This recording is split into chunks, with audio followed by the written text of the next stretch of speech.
Bien, buenas noches a todos. En primer lugar, quiero dar las gracias a Pedro Sevilla, que él ha dicho todo lo que yo tenía que decir, porque ya no sé, después de sus maravillosas palabras, qué es lo que yo puedo aportar. Yo tengo una gran alegría de estar aquí en Arcos, que esté aquí nuestro querido alcalde, nuestro querido párroco, que esté Carmelita, que esté agradecer a la Asociación de Belenistas. He visto muchos de los belenes que están expuestos aquí cerca, me parece una preciosidad. Y yo pretendo no decepcionarle. Yo no voy a dar un pregón, porque yo ya se lo dije a Pedro que nunca he dado un pregón, es un género que no he cultivado, que iba a hablar de mis recuerdos infantiles, de mis recuerdos de lo que era la Navidad en el campo. Y me alegro mucho de estar aquí en Arcos, porque en Arcos he tenido yo muy buenas amistades. La primera la que recuerdo que fue más intensa fue José María Capote Benot, el hijo de don Higinio Capote, el íntimo amigo de Luis Cernuda. Él fue compañero mío en la facultad durante 5 años. Después, cuando estuvimos también, nos mandaron a Nueva York. Él estuvo en la Universidad de Brooklyn y yo estuve en la Universidad de Queens College. Coincidimos un año entero viviendo en Manhattan. Era una persona de una inventiva extraordinaria, de una riqueza y de una gracia enorme, y que desgraciadamente pues murió, como saben ustedes, muy joven. Incluso por esta casualidad de la vida, cuando yo me cambié al centro, a vivir al centro de Sevilla, a la calle Armenta, él tenía un pequeño apartamento cuya ventana daba precisamente al jardín de mi casa. Y eso contribuyó mucho más a una amistad que no se limitaba simplemente a verlo en la facultad, sino que venía muchas noches a comer a mi casa. Por otra parte, un poeta importante de aquí de Arcos, que lo he leído mucho, lo he releído, como ha sido el caso de Julio Mariscal, del cual tengo todos sus libros, tengo los estudios que hizo también mi buen amigo y compañero de la Academia de Buenas Letras, Juan de Dios Ruiz Copete, que hizo un magnífico estudio y edición sobre la poesía de Julio Mariscal, de los hermanos murcianos, de Carlos y de Antonio Murciano, al cual he publicado en la colección Vandalia de la Fundación Lara de Sevilla. No sé quién más puedo hablar, también de la familia William, de Dama William, de sus hijos, del Marqués de Tamarón, de Luis, en fin, mucha gente en Arcos, seguramente habrá más, y evidentemente mi buen amigo Pedro Sevilla, gran poeta y gran prosista.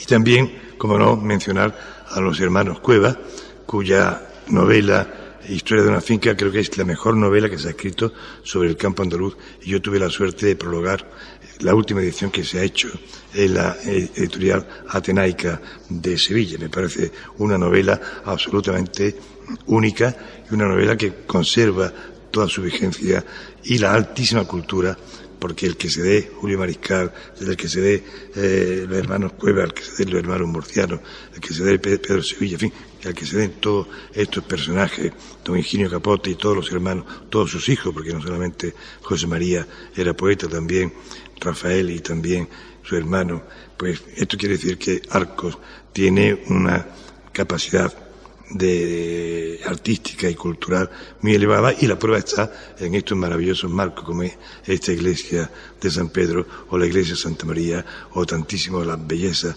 de las calles que hacen de Arcos un lugar verdaderamente excepcional.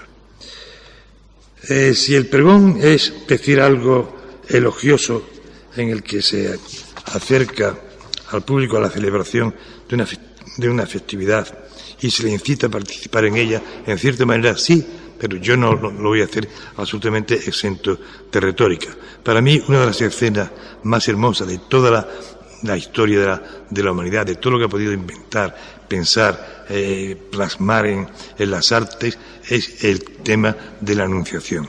El tema de la Anunciación, y me remito fundamentalmente al maravilloso cuadro de Fra Angelico, creo que es de los temas más hermosos que ha podido concebir la humanidad. Ese ángel que le dice a María y esa actitud de la Virgen que, como bien ha dicho Pedro Sevilla, ese sí de la Virgen que es lo que da pie a toda la encarnación de Cristo y a todo este enorme misterio tan difícil de comprenderlo mediante la razón. Hay que ser, en ese sentido, mucho más abierto y aceptar el misterio, porque también el no aceptar el misterio no tiene ningún sentido. Bien, yo voy a dar una charla, como digo, de mi recuerdo de infancia. Es la Navidad de los años 50, pues son prácticamente 70 años que distan de uno de otro, y eran muy distintas. Saben ustedes que la Navidad o las Navidades han cambiado mucho, unas cosas para bien, otras cosas para mal. Las Navidades de las que yo le voy a hablar, leyendo alguna página de este Sol de la Infancia, eran unas Navidades muy íntimas, unas Navidades muy populares, unas Navidades donde no había ni mucho menos la riqueza que existe hoy, tanto en el lado positivo, como son la Asociación de Belenistas, por ejemplo, y tantas otras cosas, como por otra parte ese lado que a mí no me gusta nada de las Navidades, que se ha convertido en una feria comercial, en una incitación al consumo, en una incitación a comprar de todo. Siempre en Navidades se compraban por los turrones, los polvorones, los alfajores de Medina Sidonia, en fin, más o menos siempre había algún extra, pero no es lo que se ha convertido ahora de esos regalos continuos, ese consumo, donde ya prácticamente se pierde el sentido religioso y el sentido del cariño y de la intimidad que existía antes. En el libro que ha citado Pedro Sevilla, Este Sol de la Infancia, que lleva el título del segundo hemistiquio, del último verso al que se encontró en el Gabán de Antonio Machado, pues este libro lo publiqué en el 2001 y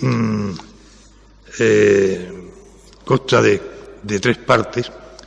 Son de 1946 a 1956, dividido en 3 partes, dividido en cierta manera como una estructura de sonata. La primera parte se llama Parva Domus, y este título, Parva Domus, que significa pequeña patria, es tomado de un verso de una poesía de alabanza de mi paisano Antonio de Lebrija a su pueblo.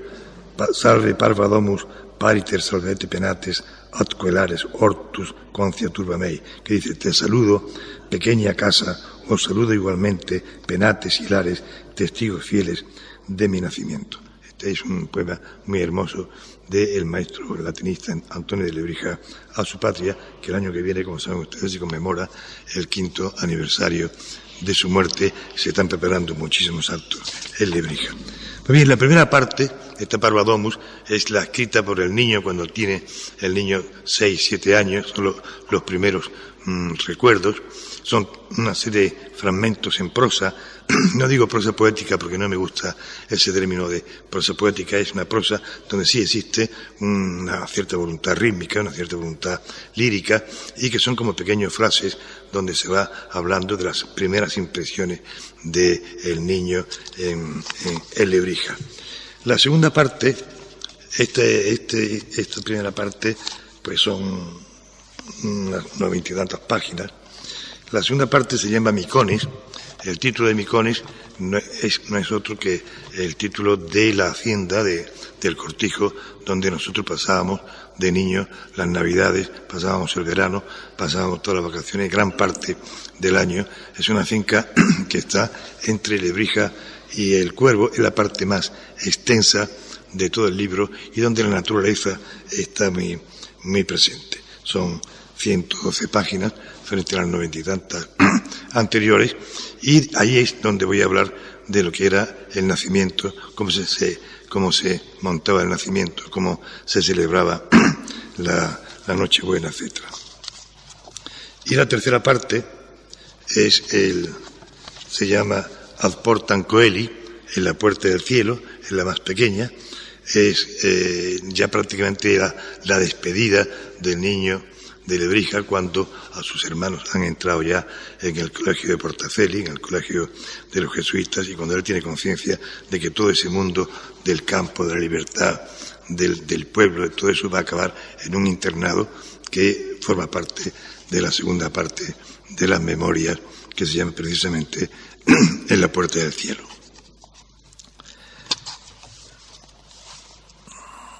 El libro, este es un libro que Tiene sus modelos, y el modelo, como bien apuntó también Pedro Sevilla, es Juan Ramón. Yo creo que El platero y yo es un libro que marca lo que podemos llamar el género de la elegía andaluza, un libro lírico, un libro profundamente andaluz, en el mejor sentido de la palabra, y que viene a estar continuado por otros libros, entre los cuales yo mencionaría el de Pueblo Lejano, de Joaquín Romero Murube, que es la infancia de Joaquín Romero Murube en los Palacios, muy deudor de Juan Ramón Jiménez, y citaría también otro libro, como puede ser el de José Antonio Muñoz Rojas, de Las cosas del campo. Este también es un libro que trata mucho de las cosas del campo, pero, como digo, visto con la mirada del niño. Es un presente continuo. La finca de Micones se llama así porque esta finca la compró en el siglo XVIII, o la mandó a edificar en el siglo XVIII, un genovés, Tommaso Miconi, y de ahí ese Tommaso Miconi pasó a Tomás Micón, y de ahí Micón a Micones, que fue luego marqués de Mérito, etcétera, etcétera. Y en esa finca es donde, digo, se celebra la Navidad. Dice, se acerca la Navidad y hay que preparar el nacimiento. O sea, el nacimiento antes no se decía la palabra Belén. La palabra Belén quizás pertenecía a un ámbito que no era el ámbito lebrijano, quizás pertenecía al ámbito de las ciudades, y era un término más, podemos decir, más culto. Nosotros siempre decíamos el nacimiento. Y el nacimiento era el comienzo, el acercarse a la Navidad era empezar a montar el nacimiento, que se tardaba pues bastante tiempo. Y hay que preparar el nacimiento. Al fondo de la galería, era la galería grande que daba al patio del cortijo, ya han colocado 2 caballetes sobre los que va una tabla de un extremo a otro de la pared, con un frente de madera roja y adornos dorados que llega hasta el suelo. De Lebrija se han traído los portales forrados de corcho, uno grande, el de Belén, y otro más pequeño, la cueva de los pastores, los 2 con los interiores de papel marrón. Han llegado también cajones y cestas de mimbre con las figuras envueltas en hojas de periódicos entre paja y virutas. Todo huele al año anterior.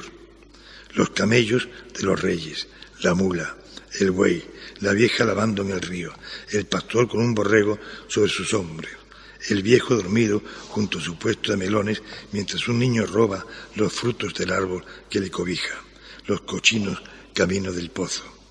Qué disgusto cada vez que aparece una figura rota, sin cabeza o sin brazos, o mostrando los alambres sin el barro o la escayola.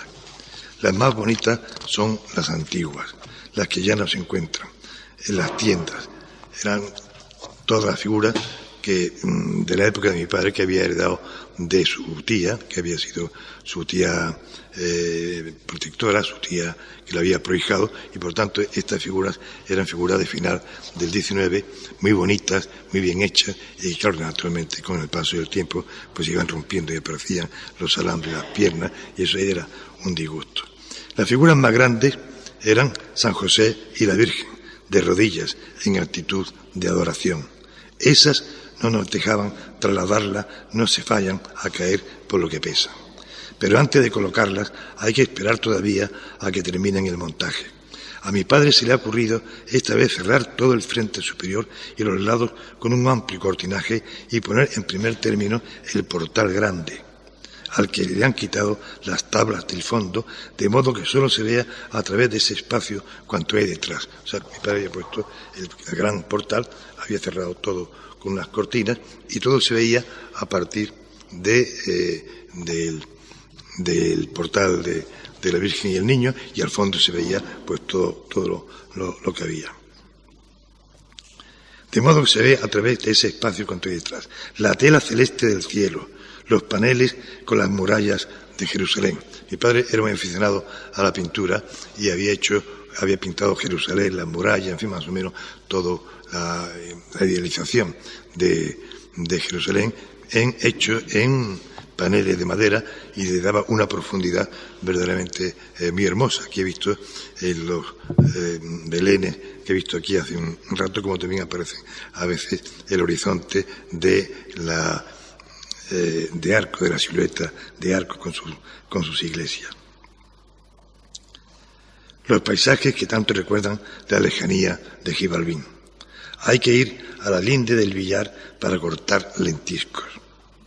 Ese olor sí que anuncia la Navidad como ninguno, tan aromático cuando se estrujan las hojas entre los dedos.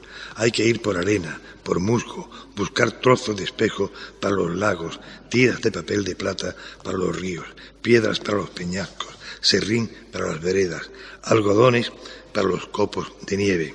A mí me gustaría que se pudiera trasladar la escarcha que vemos por las mañanas, pero los cristalitos se deshacen al tocarlos. Cada vez huele más la galería a nacimiento, con esa mezcla de cosas guardadas y fragancias recientes. De unos hilos cuelgan unos ángeles que anuncian la paz entre los hombres. Yo creo que la evocación del nacimiento de la Navidad a través del olor es un tema muy proustiano, es de las cosas que más evocan y que más lo hacen revivir.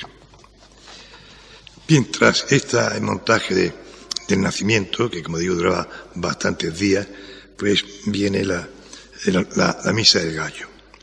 La misa del gallo que se celebraba en la capilla del Cortijo a las 12 de la noche y donde venían muchísima gente de los alrededores. Bien venía un remolque lleno de obreros de otras fincas o bien venían gente de las casitas que había cerca del Cuervo, cerca de Lebrija, en fin, de toda la carretera pero venían de kilómetros y kilómetros para celebrar la misa del gallo.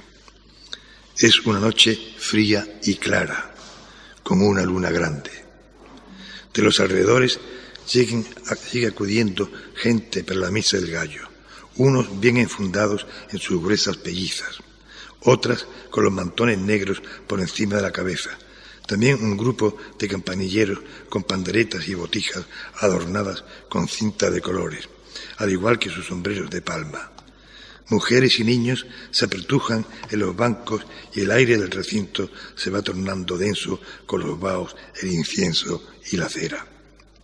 Fuera, los hombres hablan y fuman a la espera de que terminen las últimas confesiones que en esta noche son numerosas. El viejo don Pedro era el ayudante del párroco de la parroquia de la Oliva. El viejo don Pedro se reviste en la sacristía e inicia la misa con su latín gangoso. Al finalizar, se sienta en uno de los sillones entre el comulgatorio, sosteniendo la imagen del niño en las rodillas para la ceremonia de la adoración. Con un pañuelito blanco ribeteado de encajes dorados, yo voy limpiando la superficie donde ha sido depositado el beso. Es un movimiento mecánico que me permite centrar la atención en los rostros que se acercan.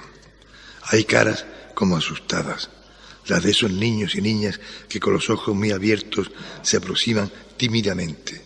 Otras medio burlonas, las de los zagales con las cabezas rapadas y unos dientes grandes y sucios que sus contenidas risas dejan entrever. Otras fervorosas, como la de tantas mujeres que entornan los párpados al posar sus labios. Las de los hombres en general son serias y respetuosas, algunas despistadas y alguna otra extraña, interrogativa, como si no entendiera nada de ese sencillo rito. Hay quienes apenas tocan con la boca el pie del niño o sueltan el beso en el aire, y quienes aprietan sus labios con un sonoro chasquido y dejan un rastro de saliva. Lo que hace el de delante lo suelen repetir los de detrás, hasta que alguien cambia y establece un nuevo modo para los que le siguen. El desfile es interminable, pero nadie se queda sin dejar su beso en el rosado pie del niño Dios. La noche parece más templada e igual de clara, con muchas estrellas que brillan sobre un cielo negro y limpio. Entre el anís y los polvorones suenan los villancicos. Hay grupos en la entrada, en el patio, en la gañanía, pero donde está la verdadera animación es en la cocina. Para allí queremos irnos en cuanto terminemos de cenar con los mayores, el consabido pavo trufado y otras especialidades navideñas. El pavo trufado era el único plato que hacía mi madre en todo el año, pero está verdaderamente bueno, pero nosotros estábamos, los niños, deseando irnos a la cocina, donde estaban las muchachas, donde estaba verdaderamente la animación. Desde el comedor se oyen las risas y el jolgorio que vienen de la lejana cocina, y para allá al fin nos vamos. Allí casi no se cabe, hay ruido de zambombas y almireces. Las muchachas, con los ojos brillantes y las caras encendidas, lanzan carcajadas con las bromas de los otros. Cantan y bailan, y crece la algarabía a la que nos sumamos con el zumbar de sartenes y morteros, el rascar de las rugosas botellas de anís con un cubierto o el chocar de las tapas de las cacerolas como improvisados platillos. Un villancico y otro, alguno con letra tan disparatada como el que termina diciendo que ha tenido la pantera un cochino jabalí. Era ese villancico que ya le he dicho al párroco que no me excomulgue, esta noche es Nochebuena y no es noche de dormir, ha tenido la pantera un cochino jabalí, que es un disparate absoluto y que como tantas otras coplas que se cantan en el campo, que no tienen absolutamente ningún sentido, y que los poetas del 27 le discutían a los franceses que el surrealismo no era un invento francés, sino que el surrealismo estaba dentro de Andalucía y dentro de las canciones populares. Y nuevas carcajadas y la muchacha con los ojos cada vez más brillantes y las melenas sueltas. Y yo, con mis hermanos, sin saber al cuento de qué viene eso de la pantera y el jabalí. Pero ninguno de nosotros desea que la fiesta acabe. Ninguno, aunque nos llamen reiteradamente para acostarnos, quiere irse de allí, porque como dice la copla, esta noche es Nochebuena y no es noche de dormir. Era, como digo, una Navidades muy íntimas, muy populares. No había, por fortuna, megafonía, lo que sí había era todo este jolgorio. Y yo creo que esas imágenes de esa Navidad, con esos niños, con la gente, con los que venían de fuera, con todos los ojos, lo que veía en los rostros de los niños cuando besaban al niño Jesús, y todo este mundo es un mundo que yo no puedo olvidar, y eso es lo que yo os puedo contar de mi recuerdo de Navidad. Y nada más, muchas gracias.